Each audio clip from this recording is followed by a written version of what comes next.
Yeah. So we've been contemplating the Jagat Utpatti part of the Tattva Bodha. And in that, we've been summarizing the topic-wise talks. So as of now, we've completed till T55. Is that right, Saravanan-ji? Yeah. And we are to continue with T56. Is there any question till T55? Any part requires any clarification? Then we will jump directly to T56 today. Shall we begin with Saravanan-ji's summary? And then Padmaji and then Shubhaji can go. Yeah, Padmaji, you want to say something? Okay. Hari Om Prakashji. Prakashji, can you hear us? Hari Om, Vijay. Hari Om, Hari Om. Hari Om. We just began. So as you are aware, we are doing the Jagatutpatti part, the contemplation of Jagatutpatti part. And as of now, we are doing the discussion based on topic-wise talks. So Prabhuji's talks are day-wise, and each day has been split into multiple small topics. So like that, we have picked up now. Saravanan-ji has made these notes. So in that, right now, we have completed till T55. And today we are about to begin the T56. Yes, Saravanan-ji. Yeah. So this part is something which I have enjoyed. Basically, as like we try to understand if Brahman alone is there, if Brahman has from the power of Brahman, this Jagat has come. How is it like so different from Brahman? Right. So the way I understand is the Jagat has come from Maya, and what is the relation between Brahman and Maya? Right? These are not two different ones. So the way how when we take water, we say that there's a concept called water, and there's a concept called coldness. It's a property of water. When water comes in contact, it takes the heat away, right? And similarly, when there is fire, it heats things around, right? So there is one which is water or fire, but there is a second concept which is the property. What does it do, right? Similarly, the way I see is the Maya is the power of Brahman, right? And this Maya has created the Jagat. And is it so different like we saw last time? Brahman is unchanging. Maya, the Jagat is completely changing all the time, right? And how is it like it's so different, right? There is the question comes, is it really different, right? And we say that, yeah, it looks very different. The world is like impermanent and looks like full of misery and right. And there the power of Maya is explained, that Maya makes two things to appear at one place the same time. But usually it's impossible to have two things in the same place at the same time. If I am here sitting, I can be sitting. There cannot be one more person.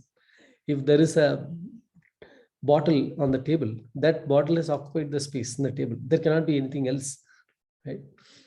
So this is where the power of Maya is explained with the two Shaktis. One is the Avarana Shakti, another is Vikshepa Shakti. So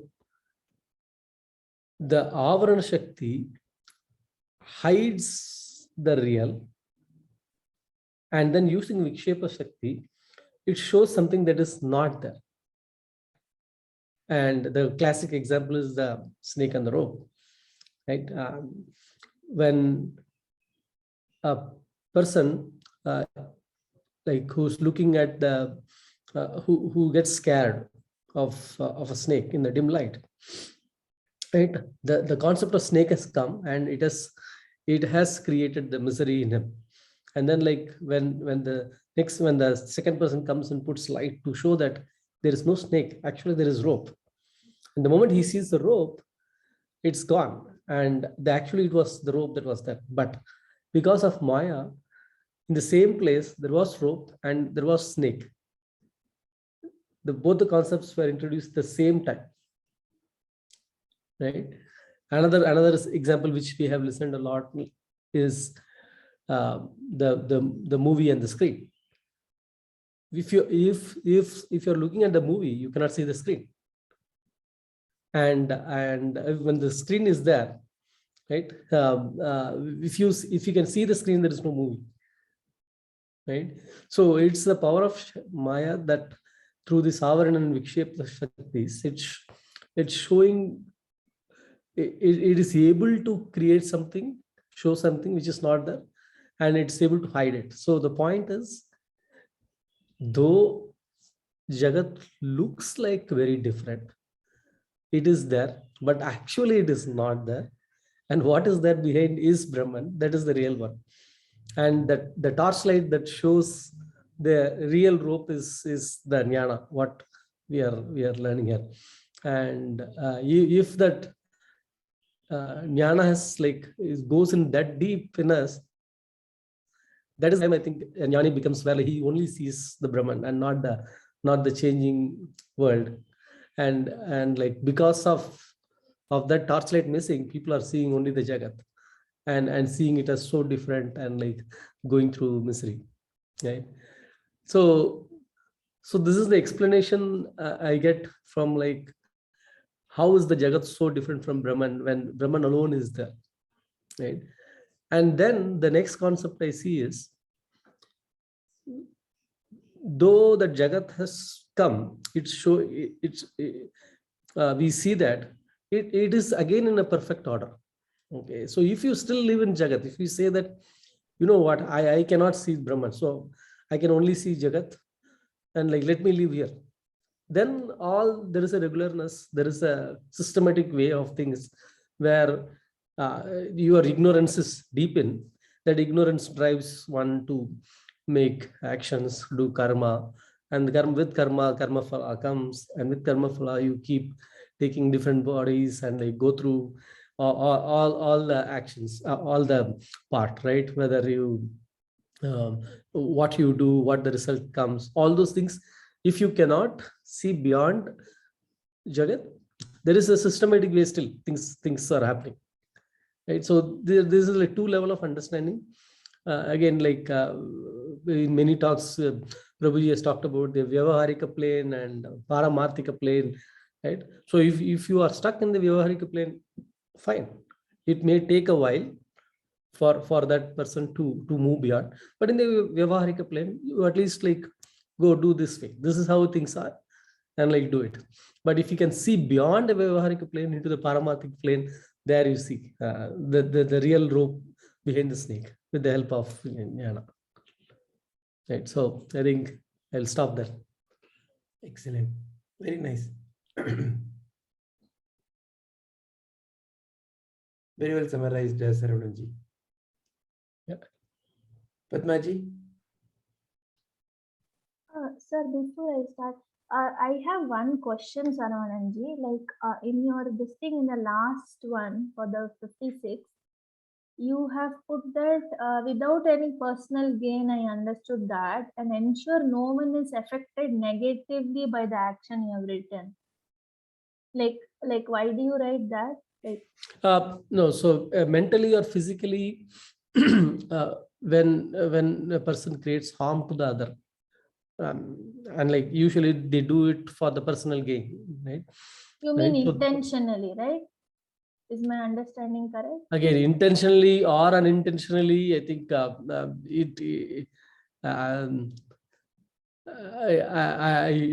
it will fall into it. Okay. Um, No, I just wanted to understand. yeah. So intentionally is completely it doesn't even come into this Vedanta discussion. I've seen that they always say that, like, first start with dharma. If you're adharma, like, okay, let's clear that and then come here, right? Mhm. So it's like, don't cause any harm to others for a personal gain. Obviously, a personal gain cannot come without harming the other, right? Anything. If you are doing something, if it's going to benefit you, that means, like, it is coming from somewhere else. It's a flow of energy, right? Flow of things.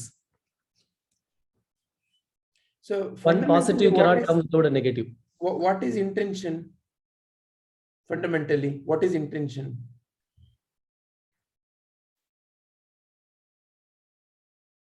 How do you define intention, Padmaji? Okay. I think intent is the beginning of the action. I can say it's the precursor to the action. Fair Because enough. An intention, how is it different from a? Is it similar to thought, or is it something else? What is an intention? I don't think it is purely thoughts, because okay, there are a lot of similarities in that, because a thought also, again, till you act upon it, it is just a thought. It can neither do any, I mean, if we have to look at it from the good or bad perspective, it can neither do any good or bad until you act on it. Intention is also the same. Intention also, we hope to do something or we plan to do something, but unless and until we do it, there is no, I mean, there is no result or consequence of it till we act upon the intention. So that way it is similar to thought, but then I feel that thoughts are random, like any kind of thoughts could come, whereas intention is something that we focus upon. So I think it is always there is a very strong, like I don't know how to put it, like, for example, Yeah. okay, I try to frame it with an example. Yeah. For example, I have to cook is a thought, right? But Yeah. until I do the action, there is nothing coming out of it. Okay. But an intention can be more specific, like I have to make palak paneer or something like that. So it is going, I feel it's one step ahead of thought, but still it is similar to the thought, because until I make the palak paneer, it is again not materializing, is how I see it. So just want to add one comment there. You said one, it's, you said the thoughts are random. Again, Yeah, because anything, see, for yeah, example, I'll just add sorry. one point. They do not come without a reason. They're deep. The samskaras are there inside the impressions. Those impressions which were from, like, if not in this life, many lives. That's what is there, which comes out. One, the thoughts, and number two, a negative thought. One can definitely create bad things to the person, number one, and it's very strong that it sends vibes which affects the people surrounding as well, right? So that there are, like, many. By random, I'm not trying to get into the reason of the thought. I'm just saying that thoughts are very random in the sense that it can be any thought. For example, if I think of you, or if I think of Vijay sir, or if I think of Shubha, any thought can come in my mind. It is not necessarily positive, negative, or I could just have a thought that, sir is always punctual. That can be a thought. But it doesn't necessarily need any action, right? But an intention is always oriented towards an action, is what I'm trying to say. Because normally, if I have a thought, I wouldn't say it's an intention, right? Intention is when I have something in my mind which has to propagate me to do some action. It has to go forward, is what I mean. Desire to do something. But still, until I do that, it is still an intention. It doesn't manifest into action, is what my understanding is. So should we define it as a desire to do something, the intention? You can simply say an intense thought is what it results in action. Otherwise, thoughts simply come and go. Yeah, Something which yeah, is very correct. intense will take a form. Yeah, yes. Okay, so see, there is a slight subtle difference, no? Intention versus an intense thought. So let's understand this very clearly. So Prakashji, how do you define intention? Is it a thought or is it not a thought, or is there a difference or is it similar? No, I think for it to become an intention, you need the will and the thought. So yeah, if these two put together, that becomes very intense and that will take form. Otherwise, it will simply come and go.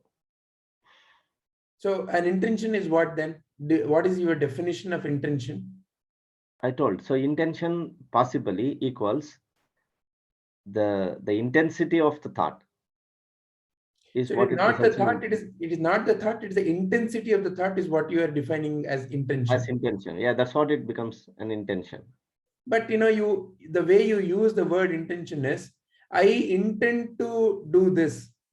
It is not about the intensity. I do it very passionately is how you exude intensity. But when you're saying intention, I intend to go and talk to him. So you're just talking about a specific action that you want to perform. Correct. I think when you say I intend to do this, you are adding your will to it. You're adding your one is that just the Icha Shakti, the other one is the Kriya Shakti also. So if you mix these two together, that's what it results in action. Which is correct. But the question is intention another form of a thought, or is it not? It is just a different level of thought, that's it. It's a level of thought, is how you're defining. It's nothing but a thought, but. It is nothing but a thought. Okay. Shubhaji, how is your outlook?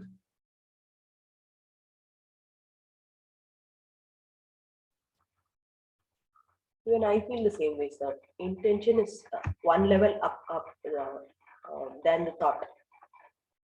One level up of the thought. Yeah. Okay. So, see, fundamentally, everything that appears in the mind is a thought. Fundamentally, to abstract it away. Whether it is related to a particular act, the action that I want to perform or not, it begins as a thought. In fact, if you go a little more deeper, it begins as a feeling, which once when you're able to clearly see in the screen called mind, you call it as a thought. But even before it appears as a thought in the mind, it has begun as a feeling. So it's a slightly, let's say, subtler level. So then when it appears as a thought, like Padmaji said, it may appear like random. You may get any thought at any point of time related to anything.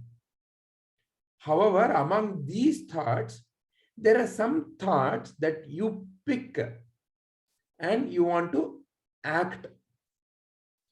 So the ones that you pick, you have a specific focus for those thoughts. Like Padmaji said, today I want to cook palak paneer. So I want to cook palak paneer. Wanting to cook palak paneer is a thought. Wanting to cook is a thought. And among those thoughts, you're on the screen called mind, multiple options come up. choice A, palak paneer, choice B, matar paneer, choice C, like that, so many things come up. Among them, palak paneer is picked so that it gives a specific direction, an aim, a thought which is a very specific aim that you want out of it can be called as an intention.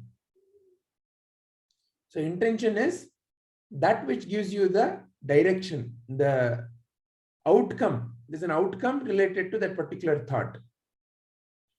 Now the intensity that Prakashji brought up is separate.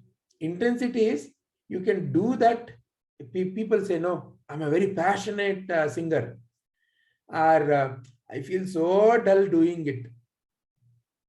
So the dullness or the energy or excitement or irritation, whatever the other feeling that you have associated with that particular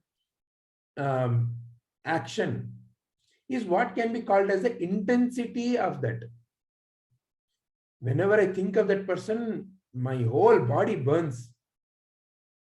So there's an intensity associated with how that particular thought is perceived within you. I start shivering whenever I think of that particular incident. So there's an intensity associated with it. Every thought causes an action. So what kind of an action it performs on the body? And that we are defining by the degree of that. I feel so burning sensation in my whole stomach. So intense it is that for 10 minutes, I find myself totally in disarray. So all these are intensities. So every thought manifests in different intensities in the body.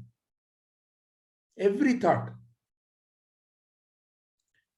So that is why the practice of Sakshi Bhava, where as a thought appears, the intensity is associated with the judgment that you apply on the thought. I want this. I really want this. I want this. So you see, the intensity with which you say makes you do things in that level of frenziness. If I don't have this, I will be lost. What will happen to my future? The intensity is very powerful. Then you'll rush. You will want to do this. So like that, the intensity makes an impact on the body in different levels. So therefore, the intensity is not necessarily intention.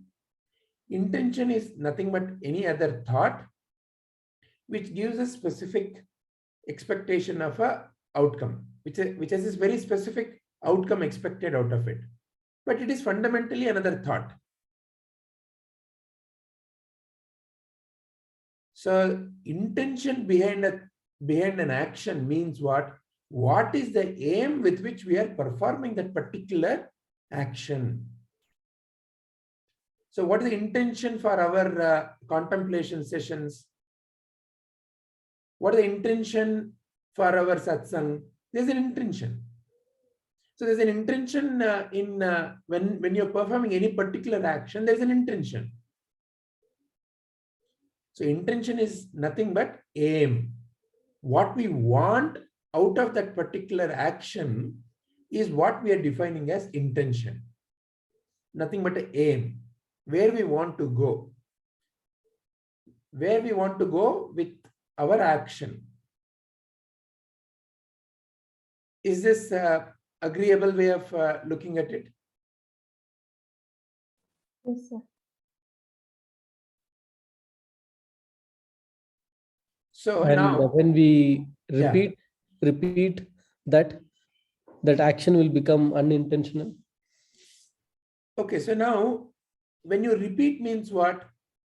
You did palak paneer, so nice. I intend to repeat that again.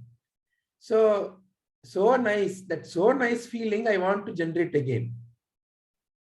So I go and do it again. I drank coffee, it gave me kick, such a thrill. So I want to repeat again. I saw that movie, awesome. I love this actor. I intend to repeat again. So repetition is also by itself another intention. So when we use the word unintentional action, what it means is you were not focusing on the aim for which you're performing that action. So an action in unawareness, any action in unawareness can be called as unintentional in one sense. Meaning what? Meaning you, the owner, were not very clear about why am I doing what I am doing.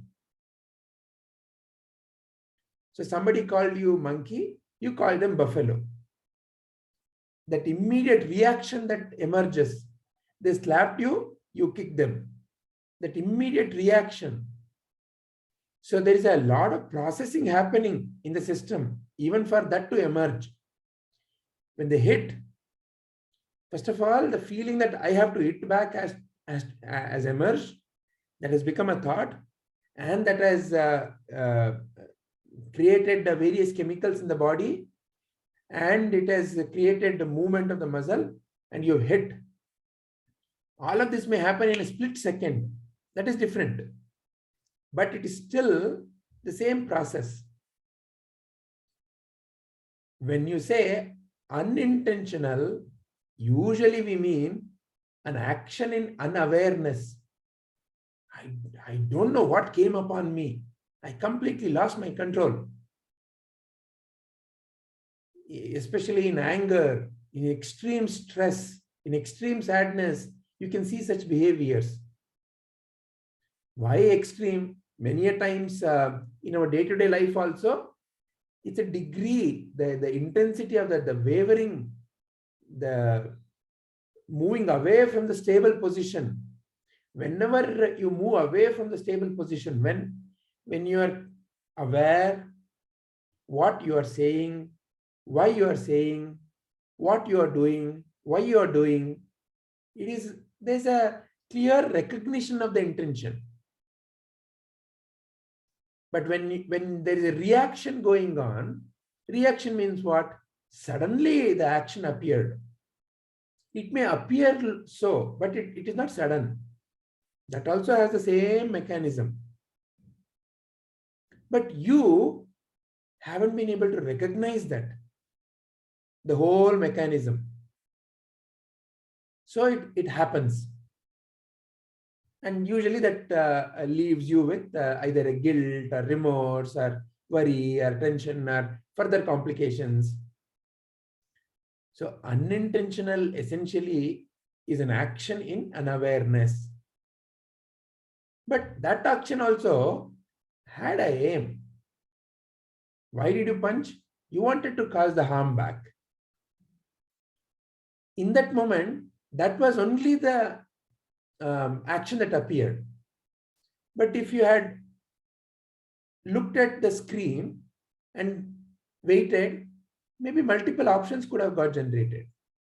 And then you could have chosen a particular, like how in the Palak Paneer example, Palak Paneer, Matar Paneer, what should I cook today? 2-3 options appeared. One particular thing got picked. Very clearly focused. It's an intentional. I know why I am doing, because that is all I have in my fridge. And in the next 15 minutes, I have to feed the family. So this is what I'm doing. No confusion. It's a well thought out, very clearly aimed. And you're aware of it. Unintentional, you're not aware. But the action comes out, flows out. Usually leaving in confusion, guilt, remorse. So between intentional and unintentional, the level of awareness is the difference. Are you in control of that particular thought and action? Or the mechanism took over and I was not even aware? Is the only difference.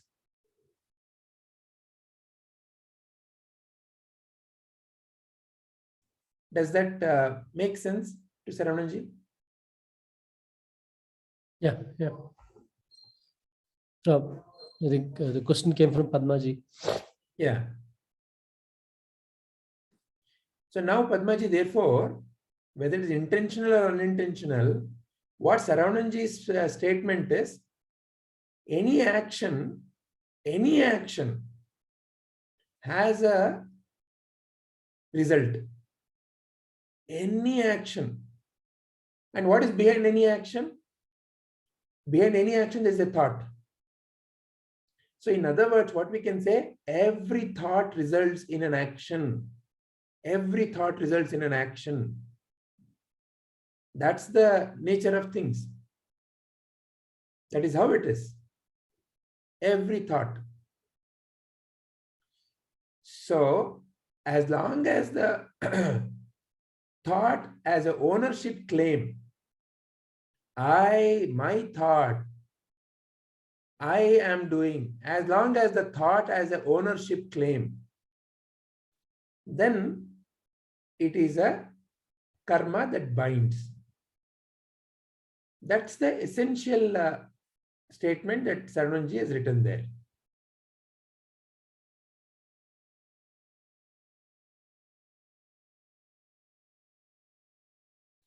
Padmaji, is this agreeable way of looking at it? Yeah.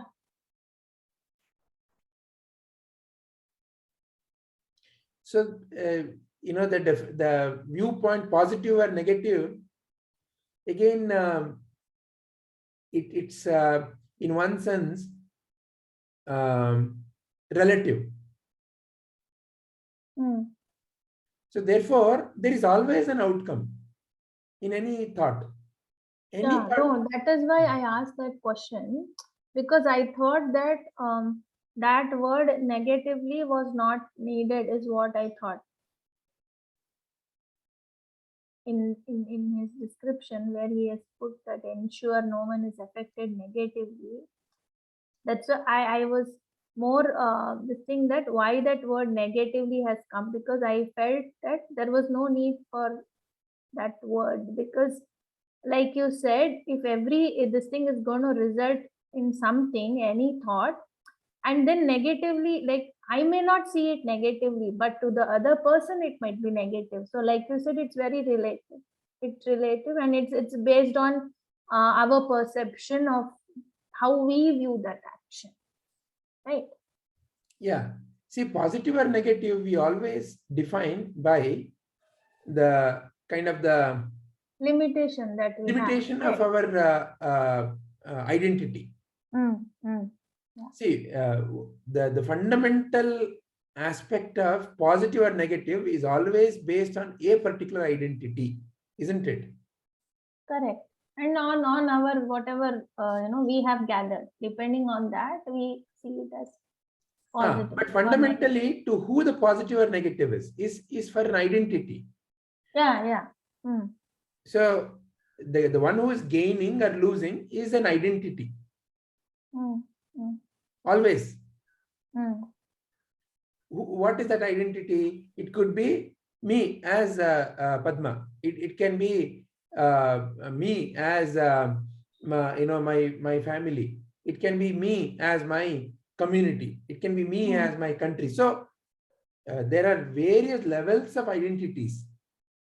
Whenever we say it has resulted in a positive or negative action, please see there is always some identity that speaks. Oh, we as a country gained. Oh, we as a country lost. I suffered a lot, by what he said. I suffered a lot. So who is involved in all of these statements? Some identity. Who I think I am is involved in that.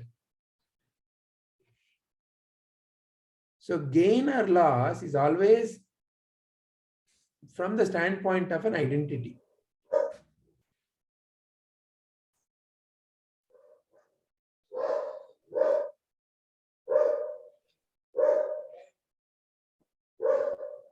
So therefore, the point is, what is the identity you're assuming when you're performing an action?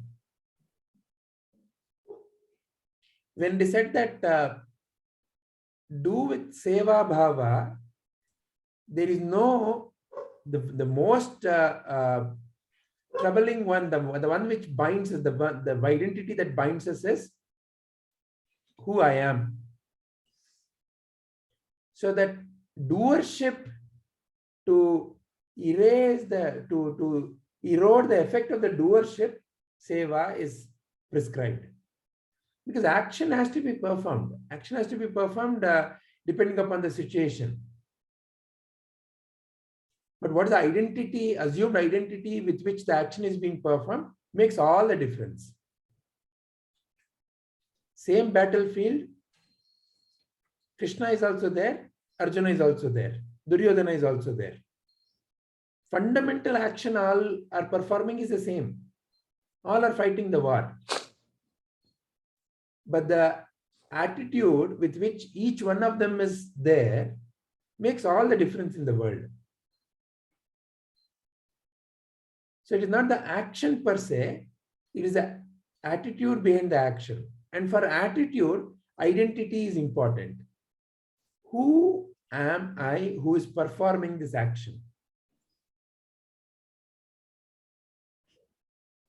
And what is the fruit that is expected out of this action? These two things make all the difference. Otherwise, it's a pure action. In the action or in the fruit, there is no positive or negative.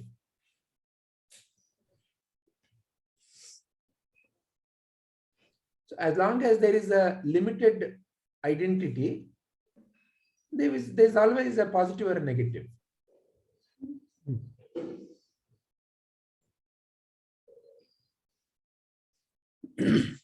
See, like, I think the reason I explicitly put, because I think this is something, it's there in my prayer every day. So where we say like any harm done, like intentional or unintentional, like, right? So the reason is like, let's say someone says a lie, right? And like immediately there are two things. The person who lied personally gains something, that like by hiding the truth, and the person who took that word negatively is affected because that person is going to act on that information, right? Similarly, like someone takes a bribe, right? The guy who gets it, he's like that person has a personal gain, while the one who gave it is negatively affected, right? Yes, so the point is like, do it for the goodness, but like ensure that like it doesn't come at the cost of someone, right? And to me, that has to sink in deep, so that unintentionally also that doesn't happen.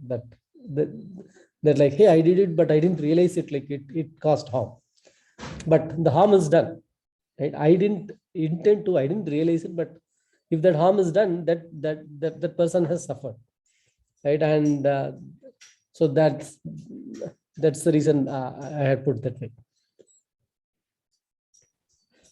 The other person has suffered is again a thought in your mind. So in any particular action, see, the very act of breathing is causing, in one sense, harm to so many animals. The very act of eating, however sattvic the food may be, the very act of eating is causing physical harm. So therefore, we need to recognize there is a certain natural dharma that has to be protected. What is that? This body has to be protected. This body has to be nourished. So there is a certain need, and above that it becomes a greed. So while performing need actions for the needs, the intention is this is important. Does it mean that the other is not important? Is the plant not important? It is also important. But this also has to be nourished. That is how nature is. So one can do it with utmost care and concern and awareness. That's all the luxury one has. It is like, it is said, Ayurveda is nothing but the science of herbal or plants. You know, most of the concoctions are from plants, plant-based. And the fundamental aspect of which leaf to pick, which flower to pick, it is said that a true Ayurveda practitioner is in tune with that nature of the plant, and out of a deep respect and love and concern for the patient, this doctor has to make a choice of taking one life and instilling it in another. So the act of he picking a leaf is not a randomly he just goes and picks. Out of deep reverence to this patient's life, he goes and requests another life with deep compassion. Is it something that you're willing to give up? So the transaction may appear at the surface level, he went and picked. But deep within, he is seeking the permission, and the plant, out of the compassion, is willing to be part of the patient to heal the patient. Is when the true miracle of healing happens. It is the consciousness in the form of the plant willing to transform and become part of another life is how it really heals. So in that sense, every action of ours can be out of complete awareness. In such a case, positive, negative are all relative boundaries that we stand from here, oh, the patient gained, stand from here, oh, the plant lost. Yeah, so it may be extended to a person who eats non-veg food. Like I say, like, hey, I didn't intend to kill. I was just taking care of my body. Yeah. However, did you take the permission of that animal? Did the animal completely offer itself? So there, people then extend the same argument to even a plant. Yeah. Did you take the permission of the plant? So yes, you're absolutely right. At one level, sorry, Padmaji. Yeah, no, I was saying, but the way to reproduce for the plant is also that, that is why, I mean, it's also willing to offer, because there is something in it for the plant as well. It is not like in animals. Yeah, that is one thing. Then the other simple thing is, at the end of the day, both are similar acts. You're taking one life and making it part of another life. That is the fundamental nature of it. So you need to look at it then, from multiple perspectives. Is this life form nourished well by what other kinds of things that go into it? Because there's a change that happens with what life form you put into you. So the animal form that you put into you, what is the constitutional quality of it versus the plant life that you put into you? What's the constitutional quality of it? The tamo, the rajo, and the sattva gunas, and what is agreeable to nature of this instrument. So that is one way of looking at it. Otherwise, fundamentally, at the most fundamental level, both are like taking life from one place and putting it in another place. So you need to look at the agreeableness. Then you need to also, like Padmaji said, look at what is the nature of the taking away the life of a plant versus taking the life of an animal. The very act of the animal is screaming, kicking, and crying are all telling you something. So that is why you haven't gone and butchered the animal, but in the comfort of your kitchen, you're cooking it. So it's like you're away from that whole misery that's already in that form. You didn't do the action of killing it, that's all. But anyway, you are eating the dead meat. Yeah. Also, sir, is there a question of level of consciousness also here? Like, for example, the mind factor, it could be present in the animal, but a mind factor might be totally absent in a plant, or maybe the level is different. Yeah. See, that is what is said now. In all forms, there is a mind, but the level with which it manifests is different.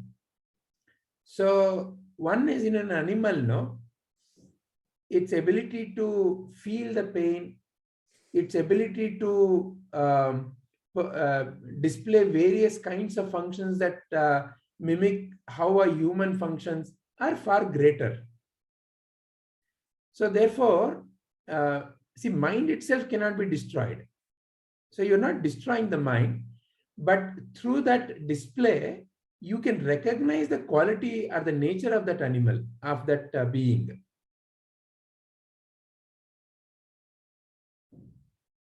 So no mother cow is willing to give away the calf for somebody else to eat.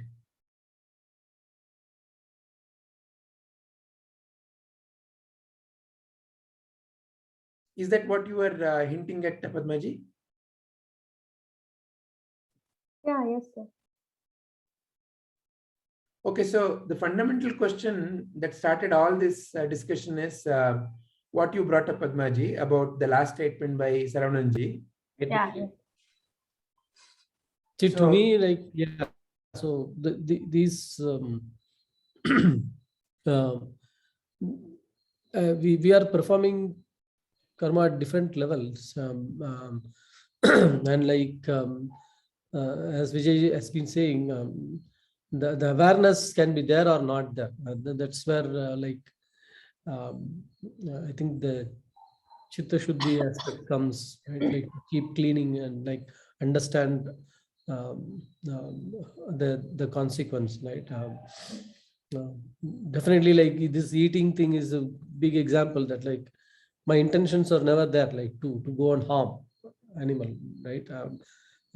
I just like receive it as a food and I eat it, right? And my awareness is just, if the awareness is there only till that level, right? Am I not part of that whole karma of the complete thing, right? I don't think so, right? So that person, though the intention was not there to kill, but the very act of like enjoying, this is where I said like personal gain, that like I had it because I enjoyed it. I love eating this, right? Right. So it has come. It has like negatively impacted in a big way on the other side. That is why there is a personal situation that only you are going through, and as a community, there is a common situation also that emerges. So it is the outcome of the collective karma. I may not have done this harm personally. I have been part of a system which did it.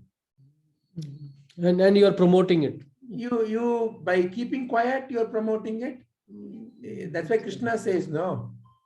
Adharma is not just that, I didn't do it. Adharma is when something incorrect is happening, your keeping quiet is a greater dharma. Inaction. Yeah. Because you have aided that whole collective karma to manifest.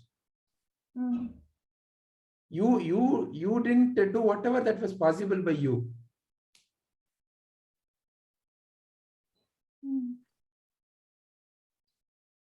Like the Sindhutai's story, yesterday we looked at. See, what led his husband, her husband, to kick her in the beginning is there was this rich man in the village who used to do a lot of nonsense things. And she's the one who went to the collector and complained against that rich man. And that is when the rich man got totally infuriated, and he went and spread this malice in the mind of her husband and her relatives. And he told them, you kick her out and you make sure that, this baby is not born, because this baby is mine, not yours. Like that, he spread the lies. So in that whole village, she had the courage to stand up. That led to such a horrible incident happen. But please look at it. When you look at it in the window of that incident, it looks horrible. But now, in a slightly grander scale of life, that is what led her to actually become free in life. Had that not happened, the subsequent things wouldn't have happened. So in that moment, it may seem negative.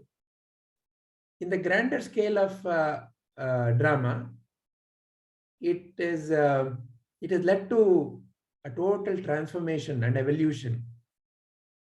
And we have a great being like Sindhutai.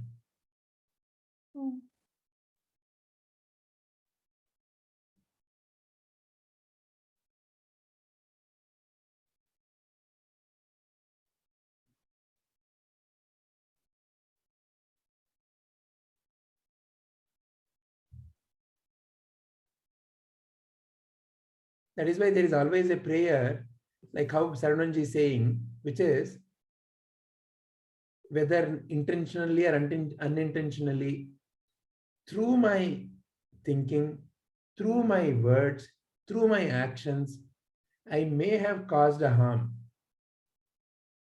whether I'm aware or not. And that is the nature of how the Prakriti works. So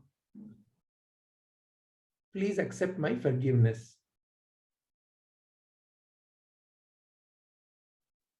Because I can do only that which is possible through whatever the limited buddhi I have at any point of time. But the Prakriti always moves me, always makes me do things.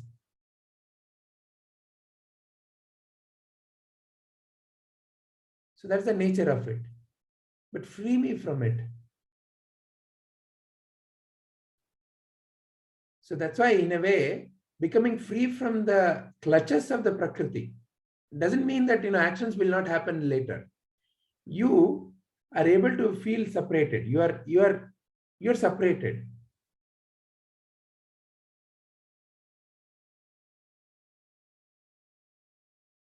So actions will still continue to happen through Ramana's body, through Prabhuji's body, through the Gnani's body also. Actions will continue to happen, but there is no more individual claiming ownership.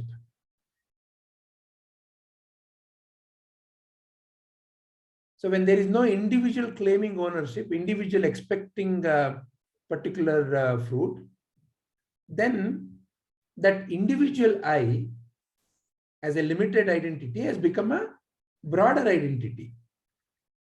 So in their action, there is always a natural Loka Kalyana. The blast of whatever the outcome from an outside standpoint can be seen as, oh, it positively has impacted many, many lives. That's the usual statement that one makes. As a Kaurava mother, oh, all my children were murdered in the war, and so many wives lost their husband. So it seems like a negative impact as a Kaurava mother, as a Kaurava father. But as an overall society, what did the action result in? It is said that out of the Mahabharata war, there was for a very long period, for quite a number of hundreds of years, there was peace and prosperity and evolution of lot of gurukulas and the right way of living. So there is always a viewpoint with which you can look at.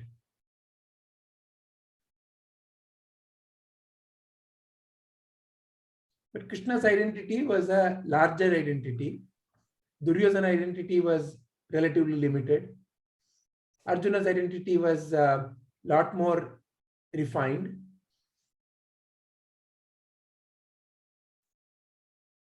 So like that, we can see variations. So therefore, any action has an identity. So what is the identity that you are assuming is the only fundamental question.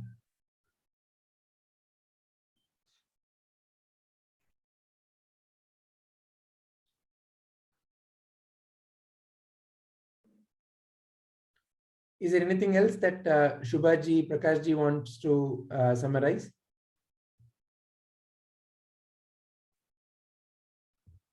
In all this, we can say that the lesson is whatever happens, happens for good.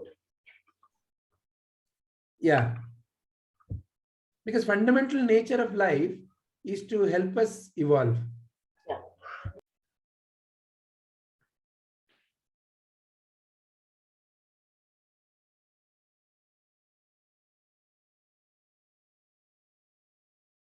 Again, a lot of situational clarity has to be there. Whatever happens is happening for good. Somebody suffering in front of me, oh, it's happening for good. Is not the right kind of response from my side.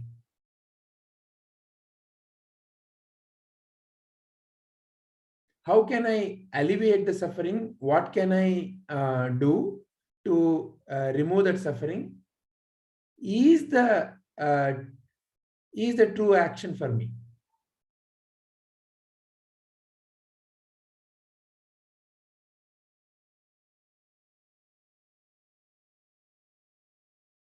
But in the ultimate analysis, everything is good.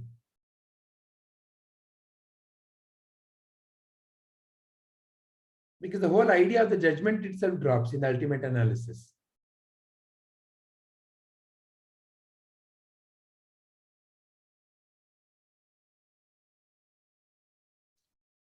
Prakashji, what would you like to say?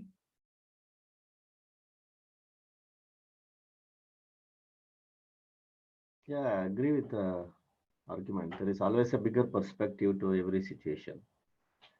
And that is what it needs to be looked at, rather than that single situation or single event.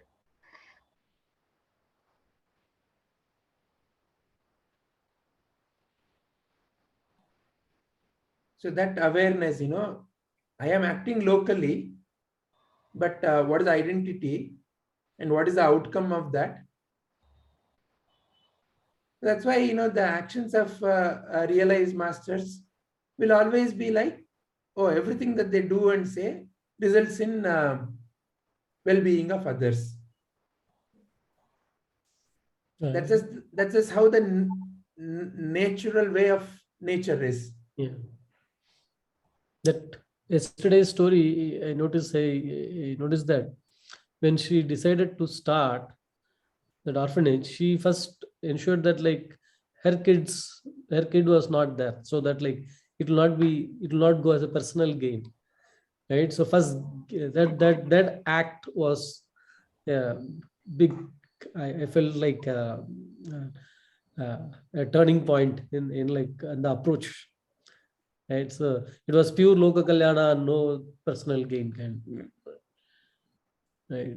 Yeah, that is one way of looking at it. Another way is, see, it's always an evolution of the inner being who is performing that particular act. No? See, you don't see Prabhuji or Vinayji having given up their children while they are doing whatever they are doing. Because at the end of the day, it is not really about physically I give up something. It's all about how I am inside. Karma sannyas. Sannyasa is not in the outlook. Sorry, not in the Vesha Bhushana. Is in the inside. So, with all due respect to what Sindhutai did, she didn't have necessarily given up. Maybe in that situation, that is how she felt is the right thing to do. Maybe whatever may be the reason, but so be it. There's nothing to judge right or wrong about that action. But that is not necessarily what is personal gain, the identity with which you are performing. You may be feeding your own child, biological child. See, even that biological child is another being, no? And the well-being of that biological child is also your service, no? How is it any different from another being that you say, this is not my biological child? Yeah, so the level of attachment is the difference. It's my child. It comes. So if you've cut that me and mine, then your biological child is as divine as the other child in the street. Because there is no more biology involved in either of them. The child on the street is as divine as the biological child.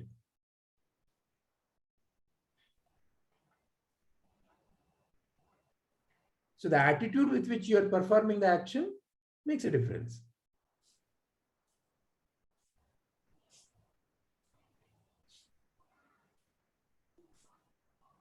Does that clarify, or you still have some question?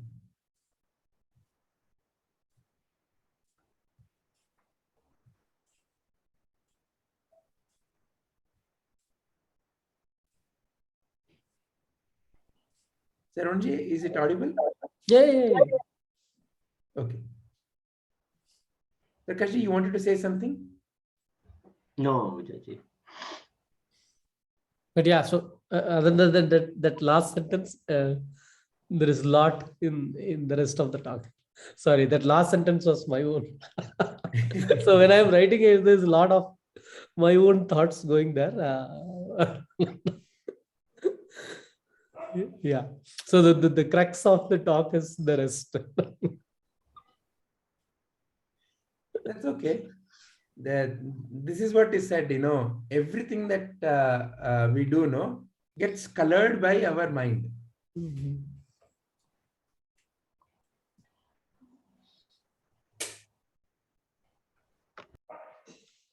All right. Padmaji, you wanted to say something else, or shall we move on? No, I just thought I will summarize. Yeah. I think. Yes, please. Yeah. I would like to hear the others' view. Yeah. So okay. From my notes, what I gathered from the 56 video is consciousness has the ability to create Maya. So essentially, the power of consciousness is Maya. Or Maya is the power of consciousness. And this Maya, it appears and disappears. So from Brahman point of view, there is no Maya, because apparently if that is the power of Brahman and he is dreaming, he wouldn't know. As a dreamer, he wouldn't know that the Maya is there. But for us, from world point of view, Maya is there, and that is how we are, everything is affected for us. So Maya has two aspects. One is the Avarana Shakti and the Vikshepa Shakti. So Vikshepa Shakti is the projecting power, and Avarana Shakti is the veiling power. So essentially Maya is nothing but again thoughts. So what does the then the question came for me that okay, if Maya is there and if Brahman, it's the power of Brahman, how come all this started was my question then. Like how did all this come about? How does the first, for example, first creation happen, or how did I appear? Where did it all start? How does it start? So that is when, what does thought do? Because there will be thoughts. Thoughts are not essentially creating anything unless and until we give power to it. So first the I thought appears, and then the body thought appears. So once the body thought appears, the equilibrium kind of gets disturbed, I feel, and that is how the bliss and the happiness part disappears, and then we experience a kind of lack. When we have that lack feeling is where we start going towards the outer to fulfill that lack. Because when that lack disappears is when essentially the happiness and the bliss returns. So essentially what drives us basically is the search for that happiness or to get that feeling back. But the veiling power is which comes into play, where we forget how to go there, and we start projecting ourselves towards the outer using our senses rather than going inwards where it is all there, is how I interpreted it for myself. So and how it all starts, like how the equilibrium gets disturbed because of the three gunas is where I mean Guruji has explained it in the next video 57, 58, 59. I think he talks about all that. So it was very interesting, like for me, like how it all came about, how the equilibrium gets disturbed. So I essentially I was connecting like how, for example, if there is a lake and that is your equilibrium, like you are that lake where the water is still, and suppose a stone falls into it, what happens? So a lot of ripples are created on it, and the bigger the stone, probably the ripples will be more, or the disturbance is more. So I think that is when the equilibrium gets disturbed and gives rise to a lot of, depending upon which gunas are getting accentuated, you get a particular kind of flow from there, I feel. That is my understanding. And what is freedom then? When rocks keep falling into the still lake and the ripples keep appearing. So what is the way out? Is there a way out? Yes, there is a way out, because you are not the ripple. The understanding that you are not the ripple, but you are the lake. That is one of the solutions. So just observing will be the solution. If you are the lake, wait for the if you are the lake, ripples are happening in the lake. No, it is on the surface, right? It is not internal. Even if you see the sea or the ocean, the waves are what is there in the surface. As you go deep down into the ocean, there is no wave there. There is no wave there. It is all on the surface. So maybe if you let it settle for a while, then the ripples are going to vanish, and again it's going to come to stillness, back to stillness. So you're not even the lake. You are the water. Yeah, correct. Yeah. So because water is completely unaffected. Correct. The essence correct. is water, that is Yeah, unaffected. the form is the lake. Yeah. Correct. The form is the lake, and the emotions are the ripples. Whatever thoughts or emotions, whatever is coming out of that is the ripples. Yeah, correct. Yeah. Excellent. So realizing that I am the water is the way out. So realizing in this whole drama who I am is the only way out. Correct. Yeah. Because that is where you will go to that basic essence, right, of who you are. And we constantly search it outside, and in that again karma comes, and then from one karma you have the consequence, and one karma might lead to another. All this happens, the cycle. Then to break it, we have to go inwards, is what I understood. It's transcending what we see, right? That's I don't know, you should say challenge or That's a game of life. Game of That's life. the most interesting game of life. I think journey would be a better word to use, because it's an ongoing process, right? It is ongoing, it is continuous. We may not realize it, but it is continuous, I feel. Like, because when I saw the video 57, 58, 59, Guruji also talks about time. What is time and what is space? So it was very, very interesting for me, even as a healer. I remember Vijay sir asked me when I told him, I got attuned and I'm a level 2 healer and all.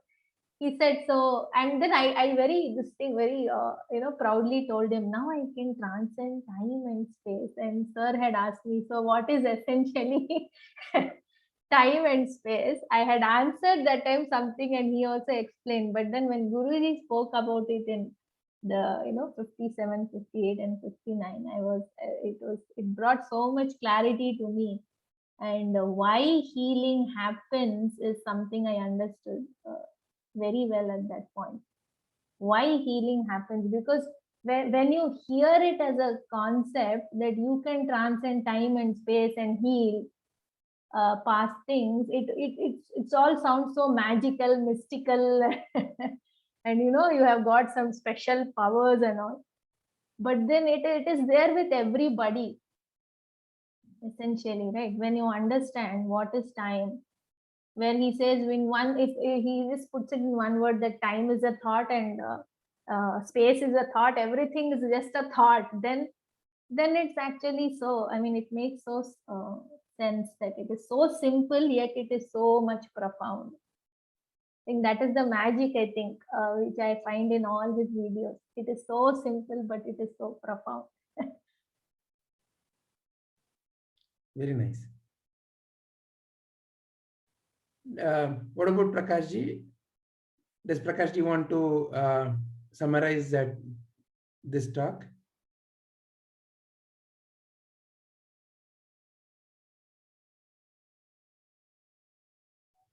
Prakashji, are you there?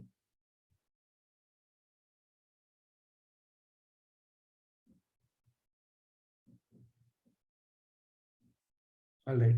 Shubhaji? My notes are also on the same line, but only one question I had is, Guruji says, when will I get enlightenment? It was a question to Ramana Maharishi, That is where I wasn't very clear. So if you could explain a little bit. So what is, okay, so please frame the question, and what is that you understand, you please state it. When will I get enlightened is the question put by somebody to Ramana Maharishi. Excellent. And what is that you currently understand? Enlightenment is something which needs to be experienced. According to you, what is enlightenment? That is where I have no knowledge about it, sir. Okay. So here, in the question, it implies already two things. One is a concept of enlightenment, and it is a particular event.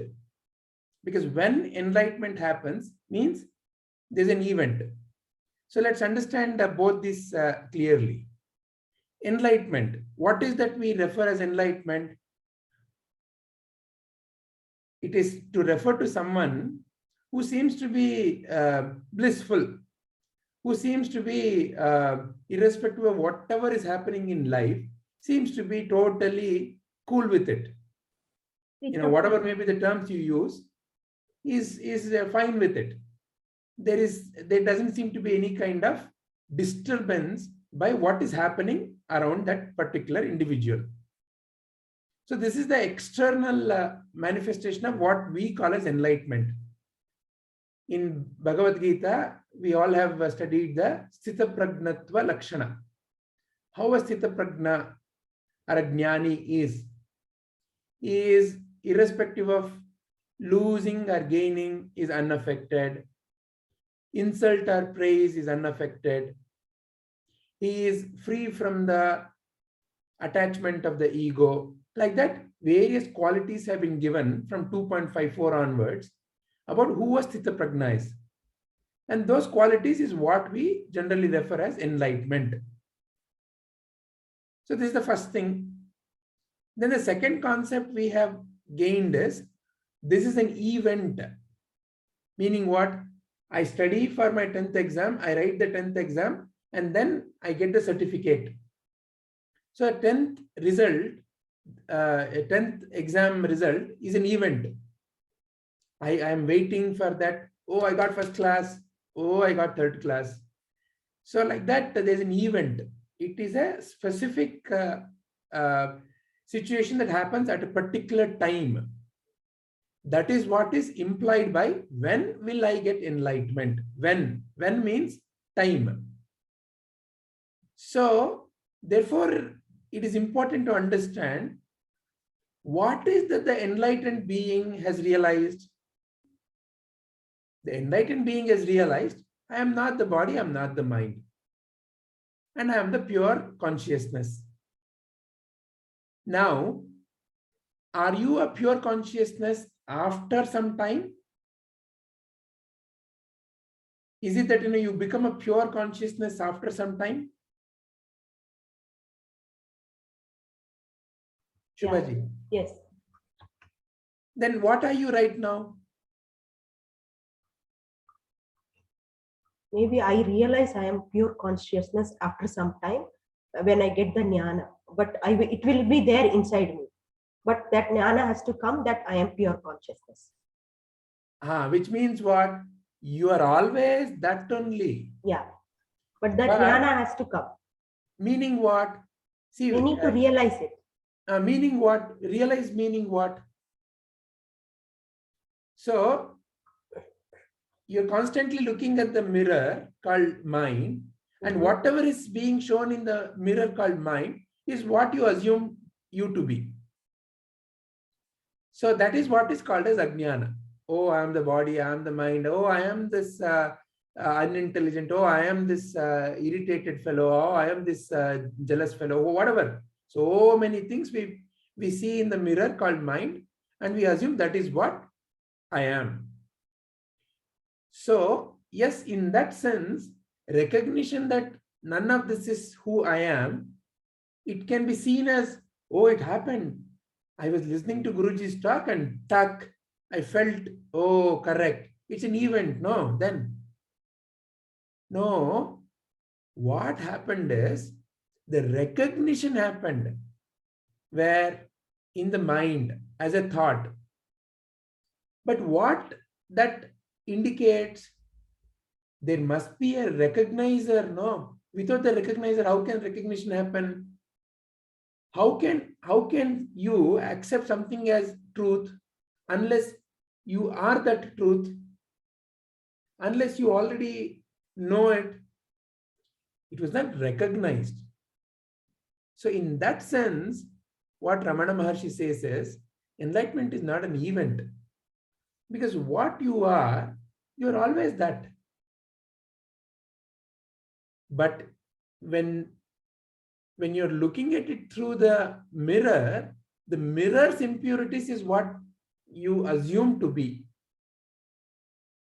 Only removal of that is essential. So you will not get enlightened one day. You are already enlightened. You're already a pure consciousness. So you just have to recognize. And that recognition is not an event. It's a cleaning process. The vessel is already there. The vessel has got soot. I'm just cleaning the soot, but the vessel is already there. The vessel is already clean. Vessel cannot be cleaned anymore. Only the soot can be removed. Gold cannot be made purer. Gold is already gold. I cannot make gold. Gold is already gold. I'm not making gold. I'm only maybe removing all that is surrounding the gold so that the gold shines. So in that sense, enlightenment is not an event. It's not something that's going to happen. One day I'll be sitting and tang and some total clarity emerges, and I'm then Jivan Mukta, people will certify me. So these are the concepts we have with respect to enlightenment based on our cultural conditioning. We have seen in the movie somebody sitting in meditation and suddenly somebody comes Tathastu and suddenly we see light going off. So we have all these imaginations about that process. So you are already that. You've never been anything else. But looking at the mirror, you're assuming it to be you. That alone needs to be clarified through Shravana, Manana, Nididhyasa. And it's a process. It's a process of cleaning. The gold starts shining completely when a lot of the things surrounding it are removed. But the diamond is already there. You're taking the example of a diamond surrounded by coal.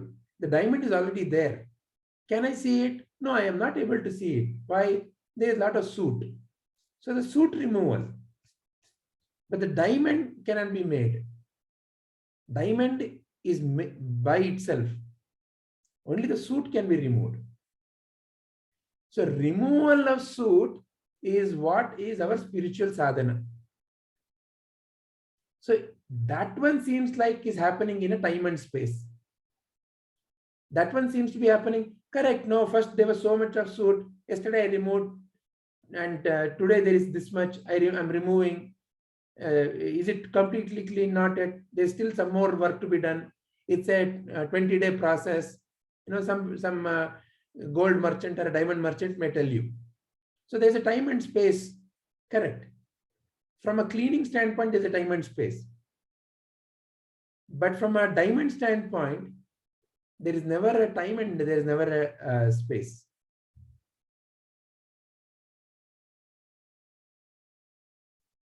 Is this bringing clarity, Shubhaji? Yes, sir, definitely.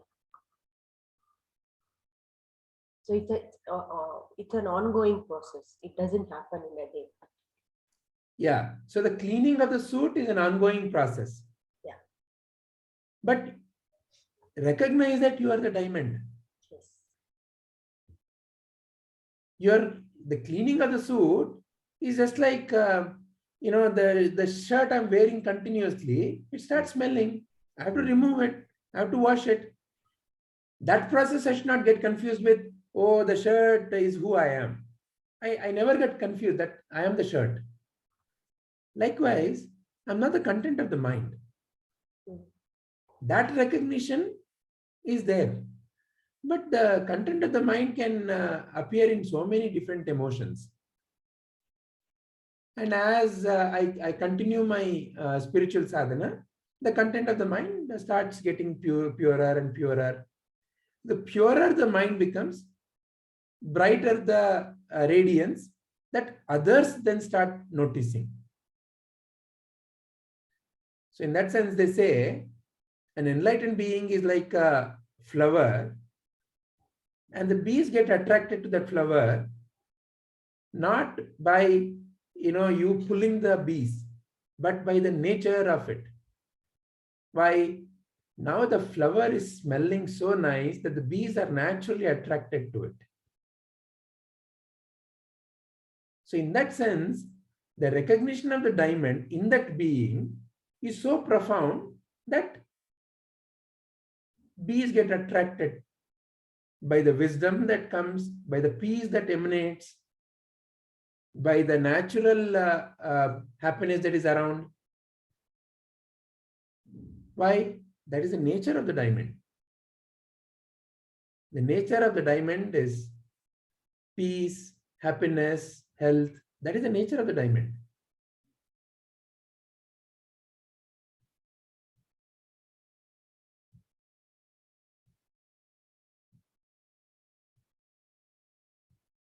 Anything else? Anyone wants to add to it?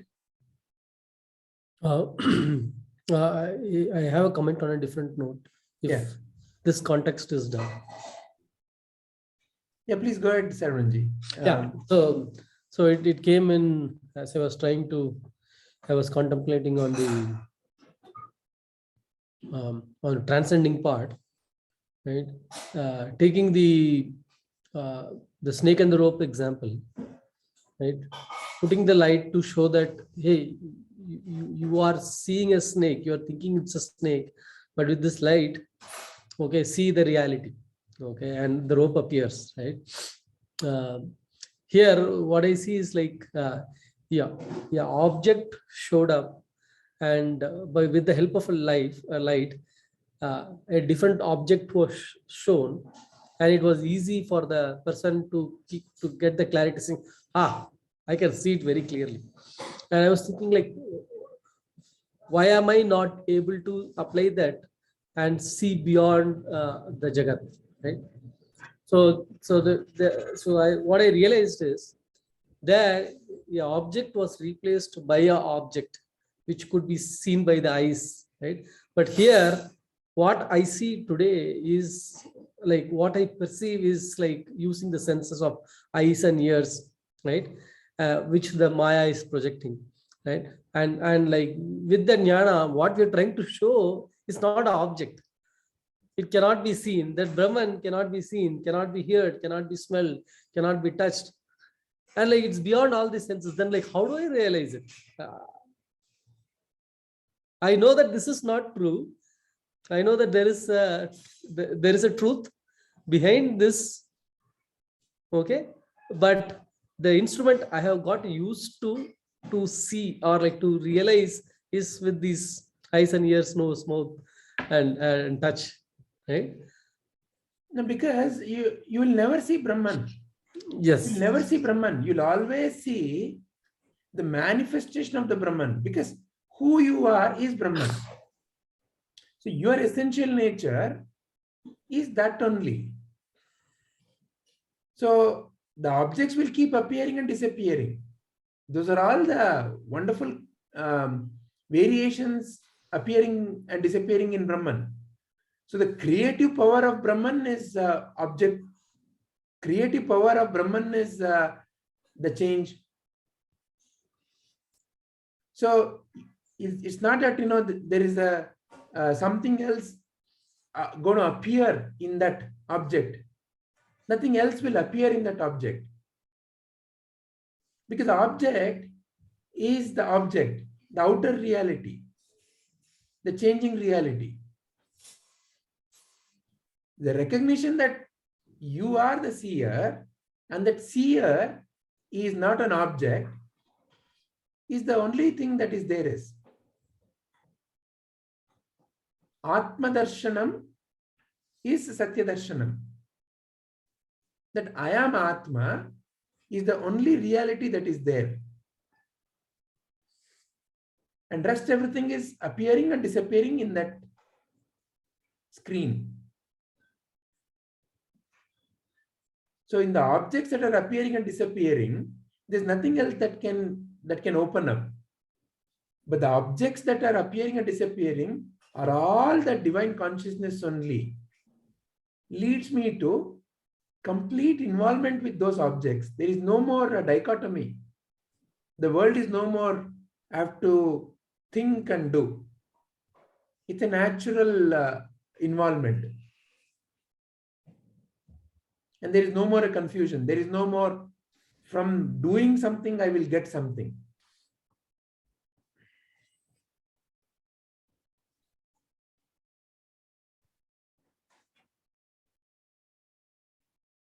Is that bringing clarity, Sarvanji?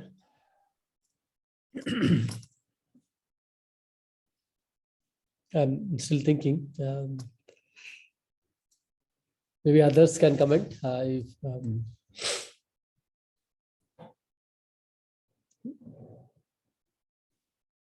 To me, it's still like I'm watching the movie, and like the movie is so real. I got engrossed in it. I cannot see the screen at all. And the You will never reality see is the screen. You'll never Yeah. see the screen. Because how can you see yourself? How can screen see itself? See, that is why what is world? World is like this, various thoughts appearing and disappearing in the mind. That's all. I am the screen, you're saying. The You other are the side. screen. Without you, who is there to see? Mm. You are the Sir, seer. sorry. Sir, I want to just add one thing. Maybe it might, I don't know if it helps, but for example, if I have to, I always try to understand it by taking examples because it's easier.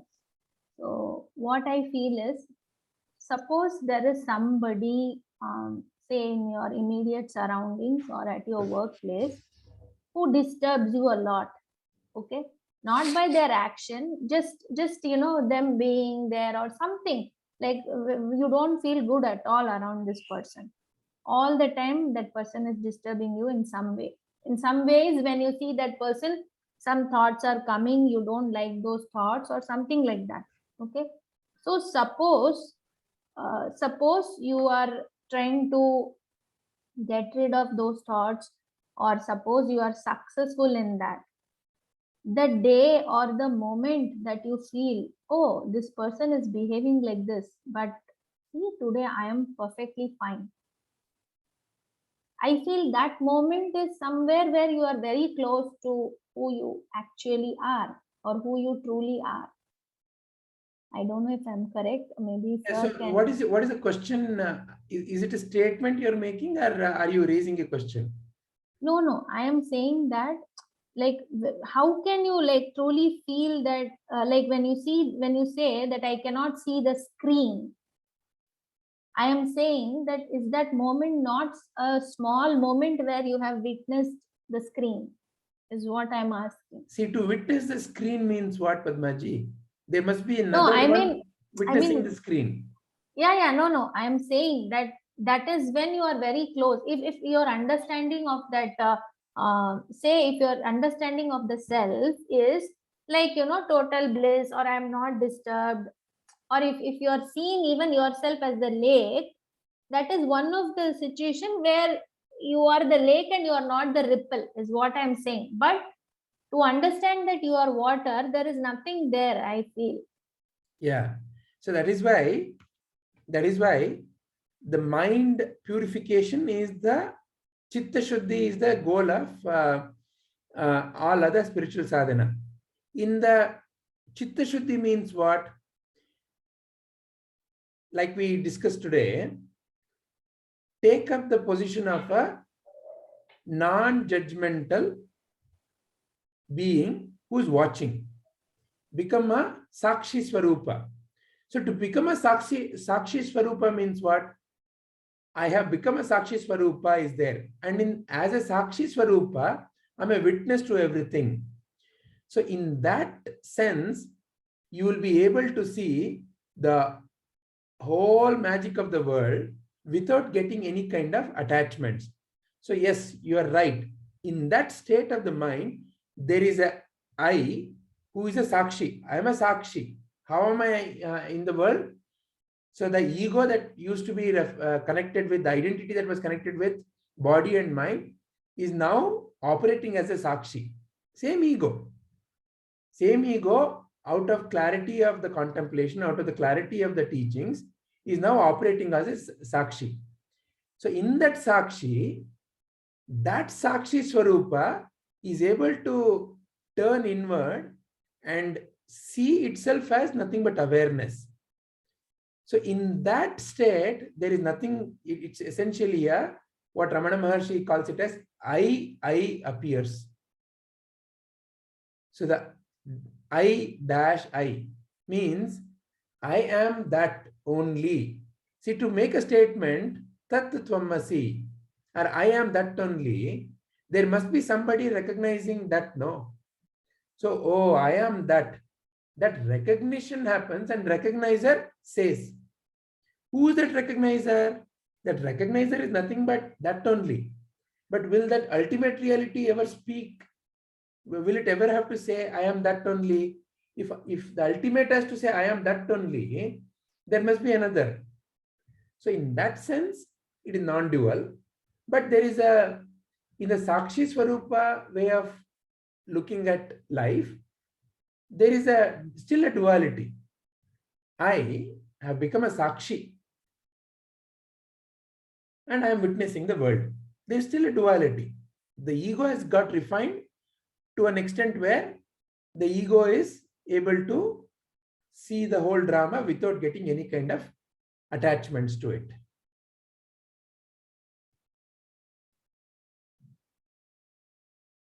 Padmaji, does that? Yeah, it clarifies, but I have a question, sir. When you say Chitta Shuddhi, I have two parts to this question. Is there a way to know that it is completely purified? Or the second question is, when it is completely purified is where where there is no need to say that I have realized or what, where the merging happens. Is there a way to completely clean such a big iceberg? Because what is Chitta? There must be, right? Otherwise, how will Sadguru and all come about? The clarity we need to have is, how can the impressions be removed of billions of years and so many impressions? We don't even know the level of the impressions. So that's why the nature of the bliss body is Ajnana, which is infinite. Ajnana is infinite. So can I ever become complete Jnani, complete awareness, completely cleaning? No. What is that one thought that purifies? Is that I am not the mind, meaning I am not the collection of the impressions that are in my mind. Simple. So which means what? Various kinds of things may bubble up. Let them bubble up. In that moment, I am a witness to it. It bubbles up. Jealousy may still bubble up. Anger may still bubble up. Stress may still bubble up. Meaning what? As a feeling. But now that you've realized you're not the content of the mind, you're no more in the process of figuring out, oh, why is this coming? How is this coming? You're simply asking the question, who am I? I am not the mind. I am not the body. I am not the mind. I'm the watcher of this. So you learn to watch. And as you are learning to watch, in that given moment, without any kind of tension or worry or attachment, then whatever is the most natural action that needs to happen will happen. And because the doership is not there, it is no more my individual action.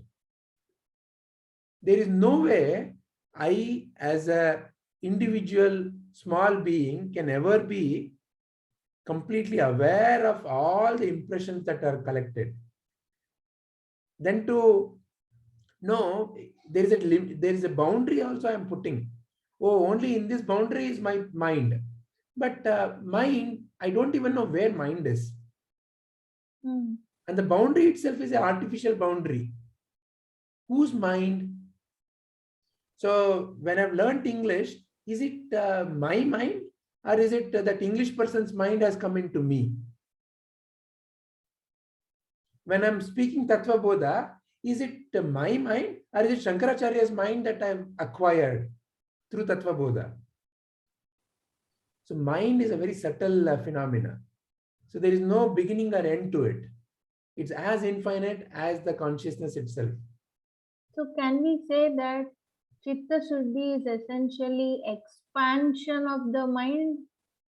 Yeah. So complete clarity that I am not the content of the mind. I'm not the content of the mind at all. Because content of the mind can be so many. It can be good Mhm. content, it can be bad content, but it's a content. Even Tattva Bodha is a content in the mind. But we operate through the mind, right? It's the without. When you operate in the world, you operate through the mind. You are only Yeah. using it as an instrument, right? You No, use but- the but content still. of the mind. Use But the if content. that instrument is not clean, then the result is still not in the pure form. So to clean means what? Only that which you become aware of. So that Correct, is why the yeah. practice of Sakshi, no? Mm. What does it do? A thought bubbles up. What is it I call as impure? So even for a jnani, there is a negative thought. It But then may he come. acknowledges that is a negative thought, and See, for a Gnani, first of all, when he is not connected with the content of the mind, when he's not saying that, the content of the mind is who I am, it's like, for example, you witness something. There is a person running with a sword and going and cutting somebody's hand. You have witnessed that thought. You have witnessed that scene. So now when you witness that scene, oh, this is a bad person. He went and hurt somebody. Such a bad person. These are all the various kinds of judgments that start coming in your mind. Mm. So now that is natural, meaning various kinds of judgments come up depending upon the situation and depending upon what is already there in your mind. But let's say if you knew the background of it, maybe this person who chased him and cut the hand was removing a hand that was rotting. Maybe he was helping, but you didn't realize it. So you may have a judgment which is based on just your conditioning of the mind. So therefore, for a Gnani, the same scene, he would witness and find out, what is the right thing to think about. It's a conscious choice of thought and action. But even You are there, no more the content of your conditioning. What is but the content is conditioning. sir, but even there, even as a jnani, right?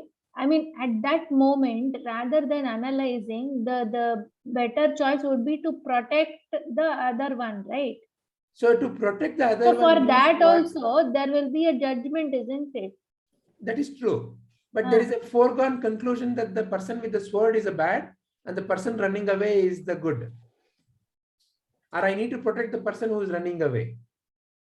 How can I be completely aware in that given moment that maybe the person with the sword is actually helping the other person?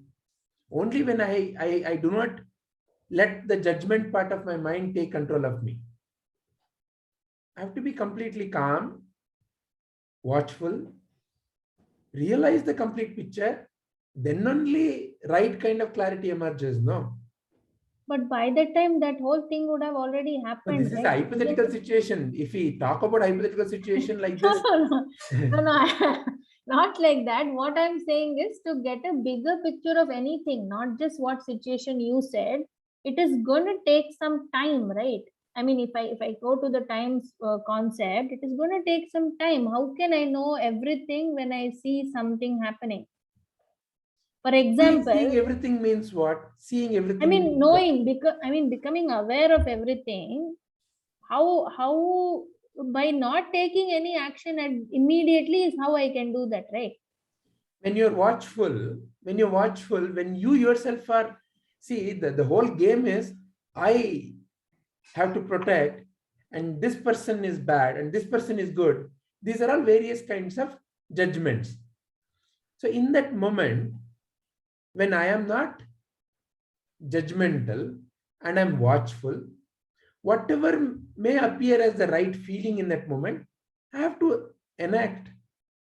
See, there is no way to escape that action, even for a Gnani. In that moment, even for Krishna, he had to take an action, no? Whether to move my chariot to the right or to the left. Or should I should I tell Arjuna to kill Karna even when he is lifting his chariot? These are all the actions that even Krishna had to take, no? And these are, see, we today have the luxury of sitting at home and analyzing Mahabharata. But think of that moment, no? In that moment, so many things are happening in such a speed. So what does it mean then to be completely aware? It means that in this moment, with whatever the limitation of the buddhi is always limited. Buddhi is always limited. Why? Because buddhi can operate only based on the content of the mind. Can the content of the mind be such that, it is infinite? Yes, the content of the mind is infinite. But can I be aware of the complete infinite content? No, I cannot be. So therefore, in that given moment, an action emerges. Is the action emerging out of the conditioning of the mind, or is it an instantaneous, intuitive? So just perform it and be done with it. No more claiming, no more enjoying. It just emerges, gets completed. Even for a jnani, the mind is limited. He uses the mind, because without the mind, how can a jnani operate? See, to operate in the world means what? There has to be a instrument of operation, no? And the nature No, of that is correct. But when we say the chitta shuddhi, or when we say that they don't associate with the mind, I am not the mind, then is that still a limit? There is no doership and there is no enjoyership association. See, Prabhuji still has to know that, he has an engineering degree. Prabhuji still has to talk about, his work in the context of, I did it then, I'm doing it now, this is what will happen. Prabhuji, when somebody is fallen in front of him, has to still lift him up and say whatever is relevant for them. So to do all this, the mind is the vehicle, no, through which all these operations can happen. But when I say, or when we say Chitta Shuddhi means what? In his mind, in his actions, there is no more, did you upload him? Whether you upload him or not, doesn't matter. Whether you criticize him or not. Even if nobody is listening, he's going to speak. Yeah. Correct. So that, why is that judgment coming? Oh, they criticize me.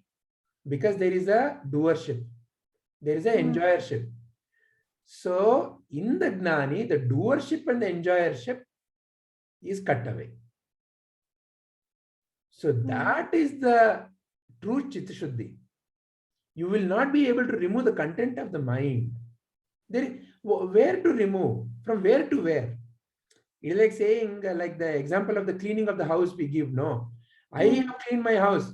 I've put the dustbin. Put it outside. But if I'm the king of this country, my country is still dirty. And I have to throw that dirt into another country. But if I'm the king of the universe, where will I throw the dirt?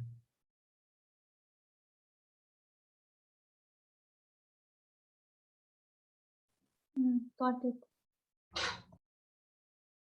So, I am not the body, I am not the mind. Means I am no more the enjoyer and I'm not the doer and the enjoyer. So the doership and the enjoyership is from my identity. Identity is the fundamental issue here. Who I think I am. That one makes me do with the attitude of doership. That one is the one which is expecting enjoyership. So that association is what Ajnani has cut with clear understanding of the nature of the functioning of life. So therefore he has become free. Not that his body dropped, not that is no more he has magical powers. All of that is not at all the issue here, or not at all the concern here. His body will still go through whatever naturally it has to go through. It will also go through various, it will also get affected by corona. It's not that they will not get cough, cold, fever. That is the nature of the body.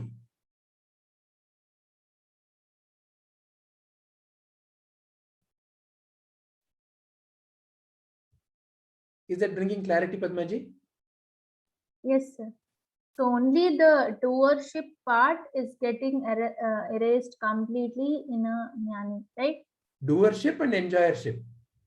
Yeah. The rest all is going to anyway be according to whatever, karma or whatever is the past, whatever is With carrying that forward, all instrument. that. Yeah. Yeah. He's no more connected with the instrument. Yeah. So therefore, to say that Gnani is going through disease is an incorrect statement, because the Gnani is no more associated with that instrument. The Gnani is using the instrument.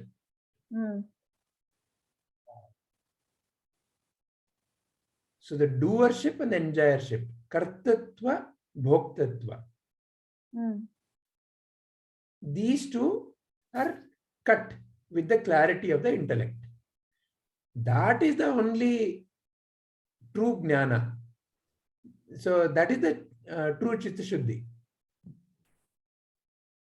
So it is easier said than done, no? So that doership and enjoyership is so deep rooted that it takes time. So in that way, there is a chitta shuddhi that has to happen, and that is why the path.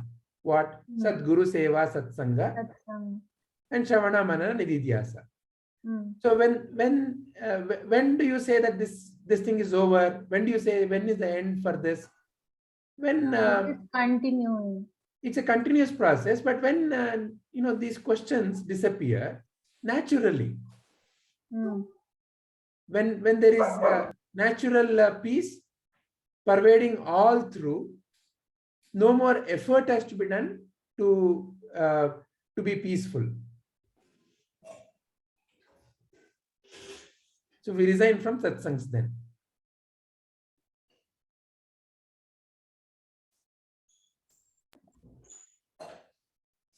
Then whether you attend satsanga or not doesn't matter. Yeah.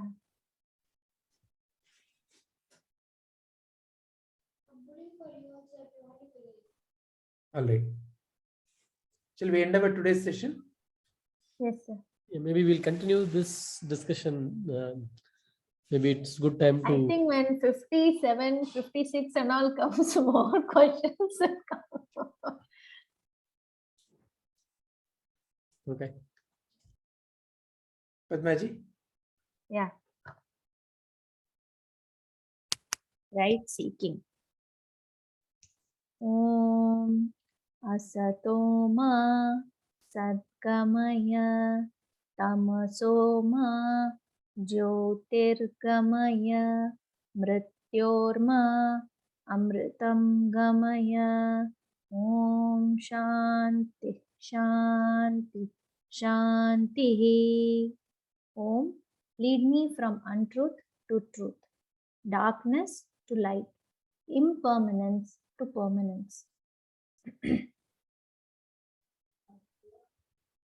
Om Purnamada Purnamidam Purnat Purnamudachyate Purnasya Purnamadaya Purnamevavashishyate. Om Shanti Shanti Shanti. Om, that is complete. This is complete. When completeness is removed from completeness, what remains is complete. When completeness is added to completeness, totality remains complete. Om, peace, peace, peace. See, one thing I got reminded, one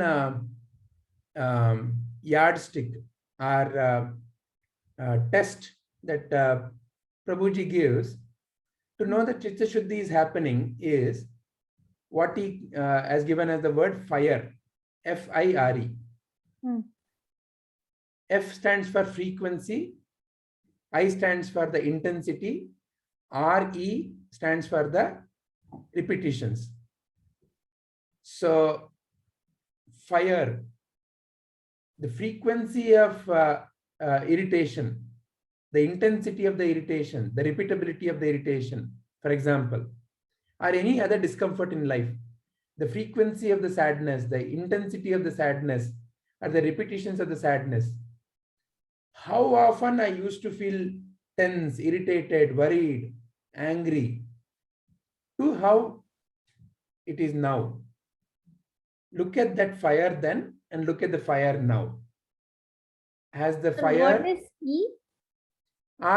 both RE is repetition. Oh, both are. Okay. F is frequency, I is intensity, RE is intensity. repetition. Hmm.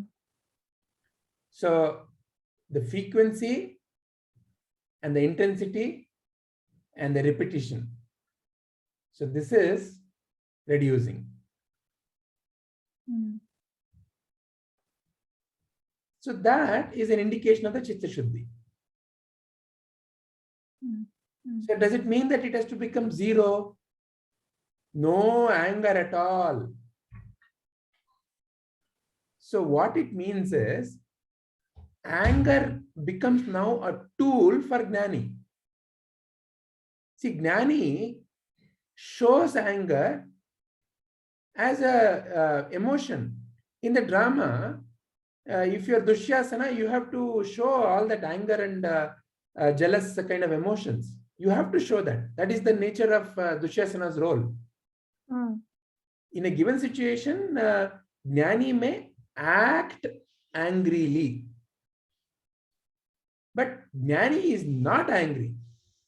There's a difference between acting angrily versus becoming angry. So the acting is so profound that there is no difference. When the child's innocence is so profound that there is no way to say that it is acting. It's so profound, so involved. So even anger is so involved. So in that way, fire is a yardstick for knowing the Chitta Shuddhi. That's why we all wrote our what's the difference from the time we started the Tattva Bodha to now. To now, correct. So that's in a way you're doing your fire analysis.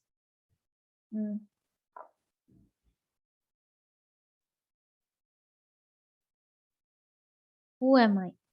Nanu, Nanenbudu, Nanalla, Ideha, Manabuddhi, Nanalla, Sachidanandatma, Shivananu Nane, Shivoham, Shivoham, Shivoham. I am not the body, mind, intellect. I am pure consciousness, Shiva Swarupi.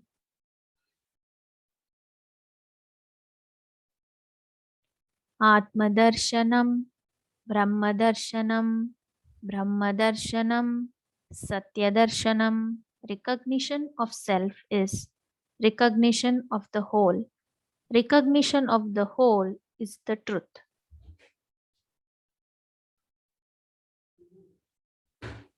Om Trayambakam Yajamahe Sugandhim Pushtivardhanam Urvarukamiva Bandhanan Mrityormukshiyamamritat.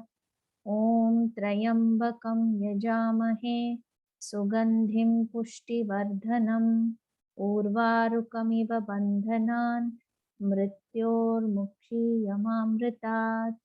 We worship Om Trayambakam Yajamahe Sugandhim Pushtivardhanam Urvarukamiva Bandhanan Mrityormukshiyamamritat. We worship the three-eyed one who is fragrant and who nourishes all. Like the fruit falls off from the bondage of the stem, may we be liberated from death, from mortality.